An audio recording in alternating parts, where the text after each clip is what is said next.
السلام علیکم ناظرین، دکن میڈیا کے اردو خبرنامے میں آپ تمام کا استقبال ہے۔ میں ہوں اسماعیل ریحان۔ پیش خدمت ہے سرخیاں۔ اڈانی تنازع پر پارلیمنٹ کے دونوں ایوانوں کی کارروائی ملتوی کر دی گئی۔ اپوزیشن ارکان اڈانی تنازع اور اتر پردیش کے سنبھل میں حالیہ تشدد پر بحث کرنا چاہتے تھے۔ فوڈ پوائزننگ واقعے پر تلنگانہ ہائی کورٹ برہم، کیا بچوں کے مرنے پر ہی کارروائی کی جائے گی؟ اسرائیل اور حزب اللہ کے درمیان جنگ بندی کا آغاز، امریکی صدر کا خیر مقدم۔ پہلوان بجرنگ پونیا پر 4 سال کی پابندی، اینٹی ڈوپنگ ٹیسٹ کرانے سے انکار کرنے کا شاخسانہ۔ اور اب خبروں کی تفصیل۔ سرمائی اجلاس کے تیسرے دن اڈانی تنازع، اتر پردیش کے سنبھل میں حالیہ تشدد اور دیگر مسائل پر اپوزیشن اراکین کے شدید احتجاج کے درمیان پارلیمنٹ کو دن بھر کے لیے ملتوی کر دیا گیا۔ چہارشنبہ 27 نومبر کو لوک سبھا کی کارروائی احتجاج کے درمیان دوپہر 12 بجے تک ملتوی کر دی گئی۔ جیسے ہی دن کے لیے ایوان کا اجلاس ہوا، کئی اپوزیشن اراکین بشمول کانگریس کے اپنے پیروں پر کھڑے ہو گئے جب وہ مختلف مسائل کو اٹھانے کی کوشش کر رہے تھے۔ کانگریس اور سماج وادی پارٹی کے کچھ ارکان کنویں میں تھے، جبکہ دیگر اپوزیشن ارکان نے گلیارے میں کھڑے ہو کر نعرے لگائے۔ اسپیکر اوم برلا نے اپوزیشن ارکان سے سوال کے وقفے کی اجازت دینے کو کہا اور کہا کہ وہ اپنے مسائل بعد میں اٹھا سکتے ہیں۔ ہنگامہ آرائی کے درمیان ایک سوال اٹھایا گیا، تاہم احتجاج جاری رہا اور تقریباً 6 منٹ تک جاری رہنے والی کارروائی کو دوپہر تک ملتوی کر دیا گیا۔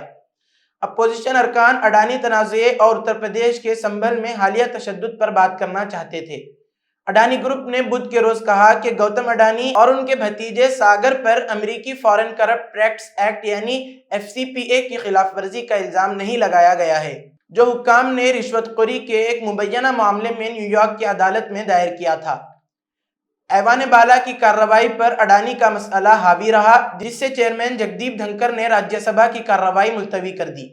صبح کے اجلاس میں اپوزیشن کے احتجاج کے باعث کارروائی کچھ دیر کے لیے ملتوی کر دی گئی اور جب 11:30 بجے ایوان دوبارہ جمع ہوا تو ایسے ہی مناظر دیکھنے کو ملے۔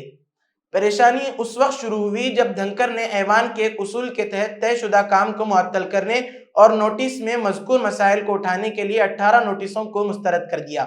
یہ نوٹس مبینہ بدعنوانی کی تحقیقات کے لیے JPC کی تشکیل کے مطالبے سے متعلق ہے، جس میں بدعنوانی، رشوت ستانی، دیگر حکام کے ساتھ ملی بھگت سے اڈانی گروپ کی مالی بے ضابطگیاں، اتر پردیش کے سنبھل میں تشدد اور قومی راجدھانی میں جرائم کے بڑھتے ہوئے واقعات شامل ہیں۔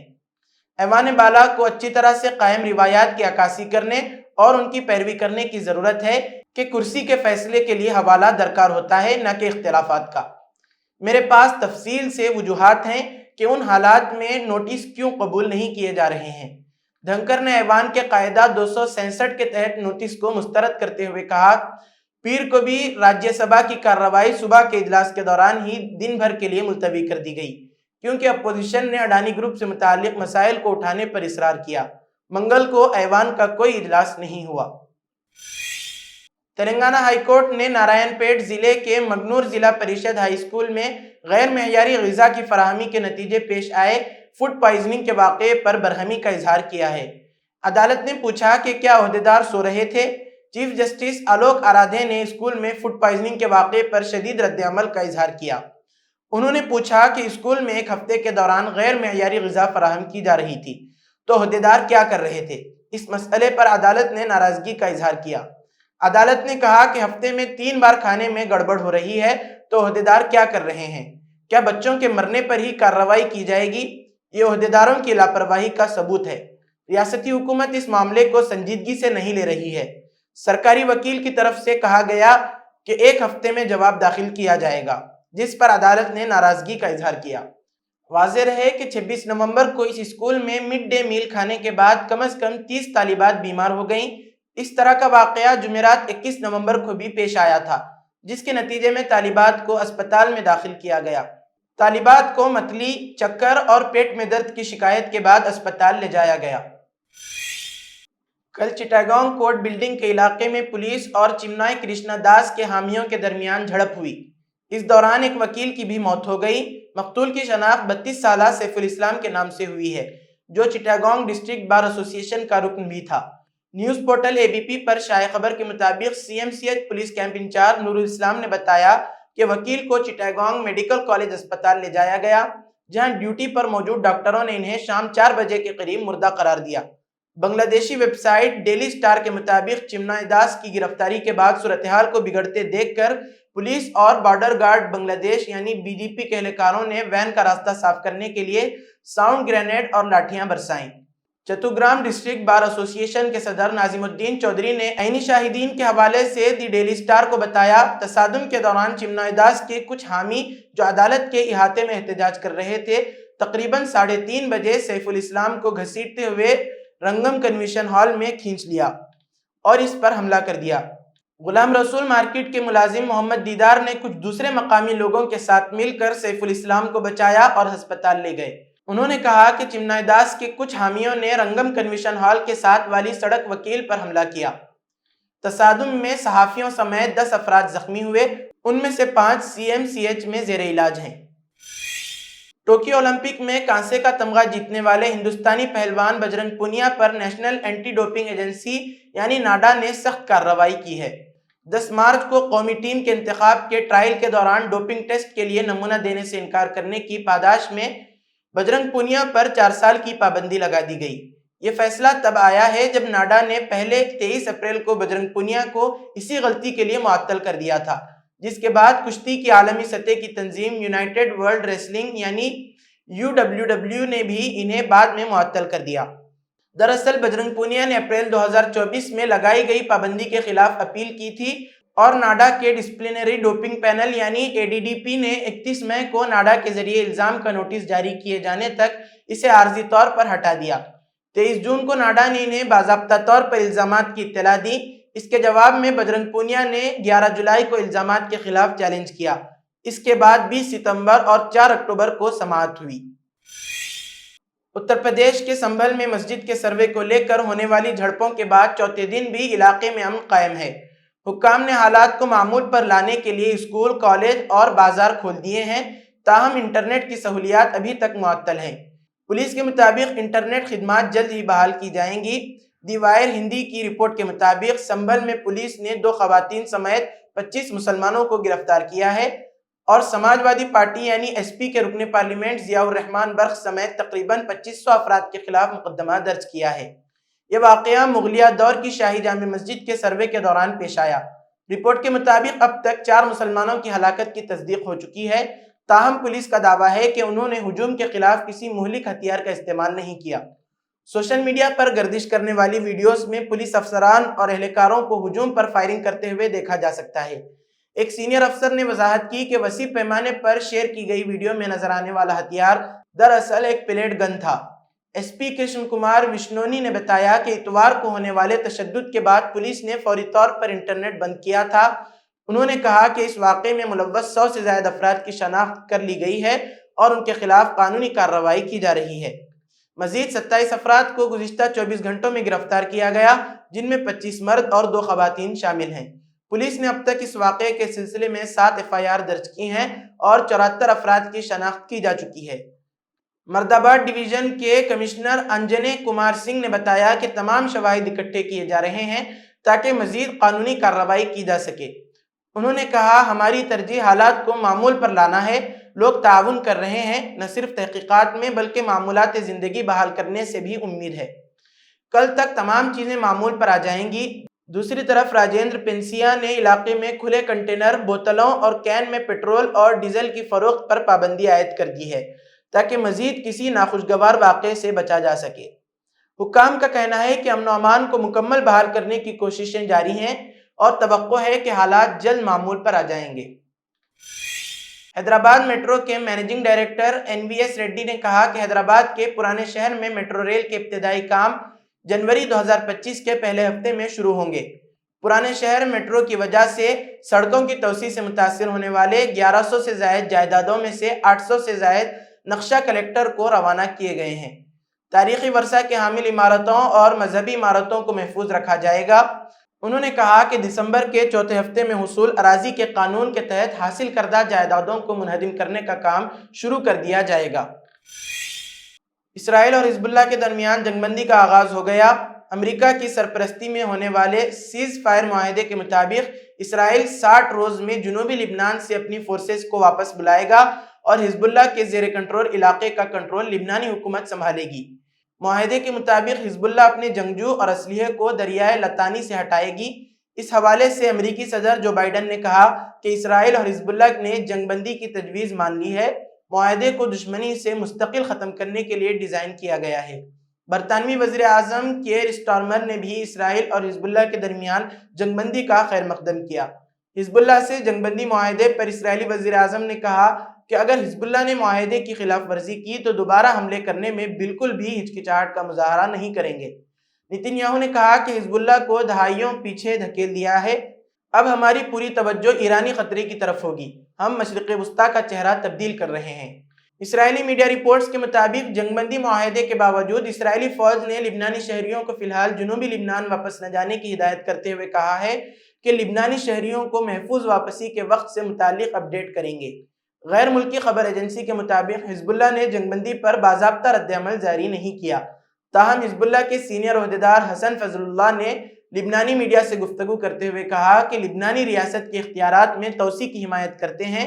مزاحمت کو غیر مسلح کرنا اسرائیلی تجویز تھی جو ناکام ہو گئی۔ ادھر جنگ بندی معاہدے کی منظوری سے قبل اسرائیل نے حزب اللہ کے 30 اہداف پر بمباری کی اور طائر میں حزب اللہ کمانڈر سمیت مزید 42 افراد کو شہید کرنے کا دعویٰ کیا۔ ادھر جنوبی لبنان میں جھڑپوں میں 2 اسرائیلی اہلکار ہلاک ہو گئے، جبکہ حزب اللہ نے نہاریہ میں اسرائیلی فوجی کیمپ پر راکٹوں سے حملہ کیا جس میں 3 افراد زخمی ہو گئے۔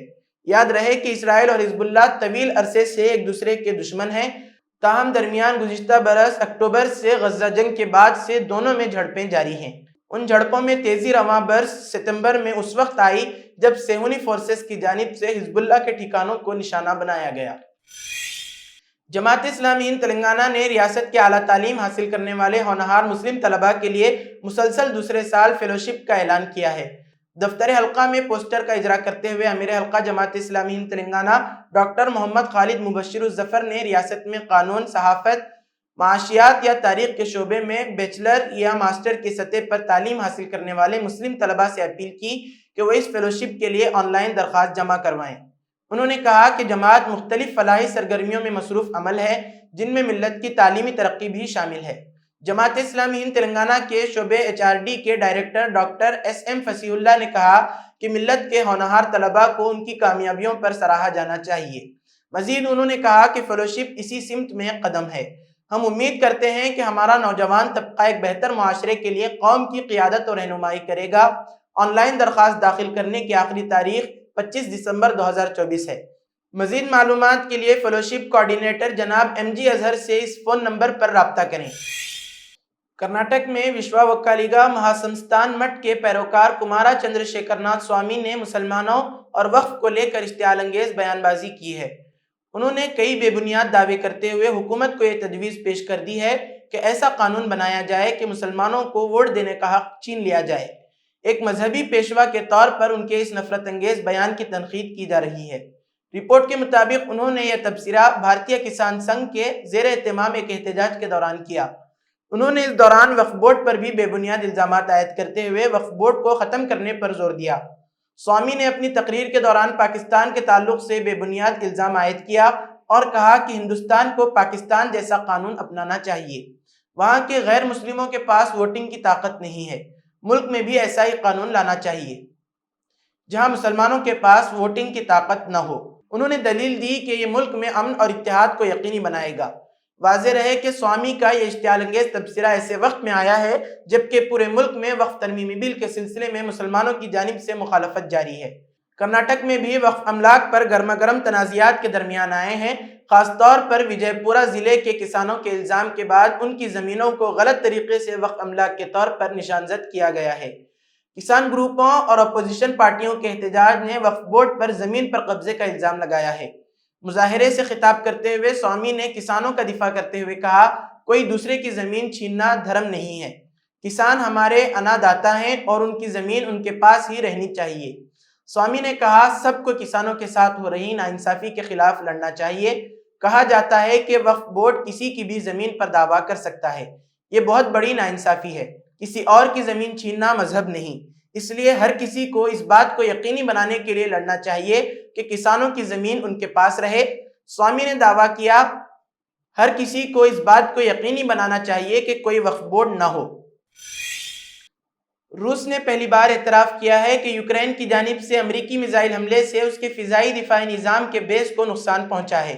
اس کے علاوہ کرسک کے علاقے میں ایک فوجی اڈے کو بھی نقصان پہنچا ہے۔ S-400 ایئر ڈیفنس سسٹم، جو کہ امریکہ کے پیٹرائٹ ڈیفنس سسٹم جیسی صلاحیتوں کا حامل ہے، اس کو نشانہ بنایا گیا ہے۔ حال ہی میں امریکہ نے یوکرین کو روس کے خلاف طویل فاصلے تک مار کرنے والے میزائل استعمال کرنے کا گرین سگنل دیا تھا۔ یوکرین نے کہا تھا کہ اس نے کرسک کے علاقے میں کچھ اہداف کو نشانہ بنایا ہے۔ اس کے بعد روس کی وزارت دفاع کی جانب سے ایک بیان سامنے آیا جس میں اس نے جوابی کارروائی کا انتباہ دیا۔ ادھر یوکرینی فضائیہ نے کہا کہ پیر کی رات روس نے 188 ڈرونز سے حملہ کیا، جس کی وجہ سے کچھ بنیادی ڈھانچے کو نقصان پہنچا۔ اس وقت سے یوکرین اور روس کے درمیان کشیدگی اپنے عروج پر ہے۔ گزشتہ ہفتے امریکہ نے یوکرین کو روس کے اندر طویل فاصلے تک مار کرنے والے میزائل استعمال کرنے کی اجازت دی تھی۔ خیال کیا جا رہا ہے کہ 1000 سے زائد دنوں سے جاری اس جنگ میں یہ پہلا موقع ہے کہ اتنے طاقتور ہتھیاروں کا استعمال کیا جا رہا ہے۔ آسٹریلیا کے ایوان نمائندگان نے ایک بل منظور کیا ہے جس کے تحت اب ملک میں 16 سال سے کم عمر کے بچوں پر سوشل میڈیا پر پابندی عائد کی جائے گی۔ دنیا کے پہلے قانون کو حتمی شکل دینے کا اختیار سینٹ پر چھوڑ دیا گیا ہے۔ آسٹریلیا کی بڑی سیاسی جماعتوں نے اس بل کی حمایت کی جس کے تحت ٹک ٹاک، فیس بک، اسنیپ چیٹ، ریڈٹ، ایکس اور انسٹاگرام سمیت کئی پلیٹ فارمز پر اگر چھوٹے بچوں کے اکاؤنٹس پائے جاتے ہیں تو سوشل میڈیا پلیٹ فارمز پر 50 ملین آسٹریلوی ڈالر یعنی 33 ملین امریکی ڈالر تک کا جرمانہ عائد کیا جائے گا۔ اس قانون کے حق میں 102 اور مخالفت میں 13 ووٹ پڑے۔ اگر اس ہفتے یہ بل قانون بن جاتا ہے تو پلیٹ فارمز کے پاس یہ کام کرنے کے لیے 1 سال کا وقت ہوگا کہ وہ سزاؤں کے نفاذ سے قبل ایپس میں عمر کی پابندیوں کو کیسے نافذ کرتی ہیں۔ اپوزیشن کے قانون ساز ڈین تھان نے پارلیمنٹ کو بتایا کہ حکومت نے سینٹ میں ایسی ترامیم کو قبول کرنے پر اتفاق کیا ہے جو رازداری کے تحفظ کو تقویت دیں گی۔ پلیٹ فارمز کو صارفین کو حکومت کی طرف سے جاری کردہ شناختی دستاویزات بشمول پاسپورٹ یا ڈرائیونگ لائسنس فراہم کرنے پر مجبور کرنے کی اجازت نہیں ہوگی۔ پلیٹ فارم بھی حکومتی نظام کے ذریعے ڈیجیٹل شناخت کا مطالبہ نہیں کر سکتے۔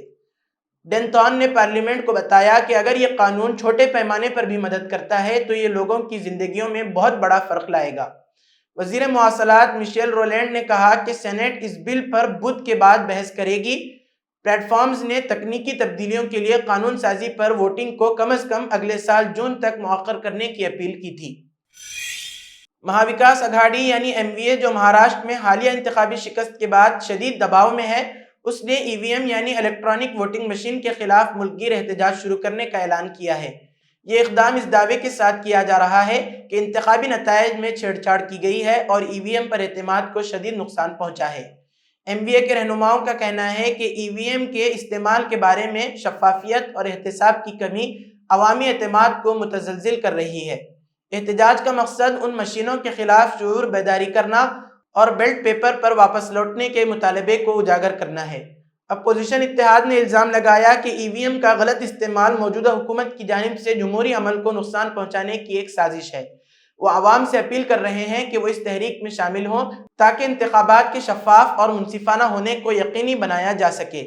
یہ احتجاج نہ صرف مہاراشٹر بلکہ دیگر ریاستوں میں بھی اپوزیشن کی حکمت عملی کا حصہ بن سکتا ہے جہاں انتخابات میں EVM کی شفافیت پر سوالات اٹھائے گئے ہیں۔ EVM نے اعلان کیا ہے کہ وہ قانونی اقدامات، عوامی ریلیوں اور میڈیا کے ذریعے اس مسئلے کو قومی سطح پر اجاگر کرے گی۔ مہاوکاس اگھاڑی نے EVM کے خلاف عوامی تحریک چلانے کا اعلان کیا۔ اپوزیشن جماعتیں عوامی شمولیت کو بڑھانے کے لیے جلسے اور سیمینار منعقد کریں گی۔ اپوزیشن کا ماننا ہے کہ بیلٹ پیپر شفافیت اور عوامی اعتماد کا بہترین ذریعہ ہے۔ EVM کا موقف ہے کہ EVM کے غیر شفاف استعمال سے جمہوریت کو خطرہ لاحق ہو سکتا ہے۔ یہ احتجاج اپوزیشن کے اتحاد کو مضبوط کرنے اور حکومت پر دباؤ ڈالنے کی ایک بڑی کوشش کے طور پر دیکھا جا رہا ہے۔ EVM کے خلاف لگاتار آواز اٹھانے والی اہم اپوزیشن پارٹی کانگریس نے اب بیلٹ پیپر سے انتخاب کا راستہ ہموار کرنے کے لیے ملک گیر مہم چلانے کا فیصلہ کیا ہے۔ یہ عزم آج پارٹی صدر ملکارجن کھڑگے نے سنویدھان رکشک ابھیان یعنی تحفظ آئین مہم کے عنوان سے منعقد ایک تقریب میں اپنی تقریر کے دوران ظاہر کیا۔ انہوں نے کہا کہ ہم چاہتے ہیں کہ بیلٹ پیپر سے ہی انتخاب ہو اور اس کے لیے ہم بھارت جوڑو یاترا کی طرح پورے ملک میں مہم چلائیں گے۔ اپنے خطاب میں کانگریس صدر ملکارجن کھڑگے نے کہا کہ میں ایک بات کہنا چاہتا ہوں کہ پوری طاقت لگا کر OBC، SC، ST اور کمزور طبقات کے لوگ جو ووٹ دے رہے ہیں وہ فضول جا رہا ہے۔ ہمارا کہنا ہے کہ سب چھوڑ کر اب بیلٹ پیپر سے انتخاب کرانا چاہیے۔ EVM مودی اور امت شاہ اپنے گھروں میں رکھیں یا گجرات کے گودام میں رکھیں، ہمارا بس ایک ہی مطالبہ ہے کہ بیلٹ پیپر سے انتخاب کرایا جائے۔ اگر ایسا ہو جائے تو ان لوگوں یعنی BJP والوں کو پتہ چل جائے گا کہ وہ کہاں کھڑے ہیں۔ اپنی بات کو آگے بڑھاتے ہوئے ملکارجن کھڑگے نے کہا کہ میرا کہنا ہے ہماری پارٹی کو ایک مہم شروع کرنی چاہیے اور سبھی پارٹیوں کو بھی اس میں ساتھ لینا چاہیے۔ ہم راہل گاندھی جی کی قیادت میں بھارت جوڑو یاترا کی طرح پورے ملک میں مہم چلائیں گے۔ اس دوران کانگریس صدر نے ذات پر مبنی مردم شماری کا ایشو بھی اٹھایا۔ انہوں نے کہا کہ PM مودی ذات پر مبنی مردم شماری سے ڈرتے ہیں، لیکن انہیں یہ سمجھ لینا چاہیے کہ سماج کا ہر طبقہ اپنی حصہ داری چاہتا ہے اور اس کا مطالبہ کر رہا ہے۔ اسی کے ساتھ آج کی خبروں کا اختتام ہوتا ہے۔ کل پھر ہوگی ملاقات نئی خبروں کے ساتھ۔ دیجیے اجازت، اللہ حافظ۔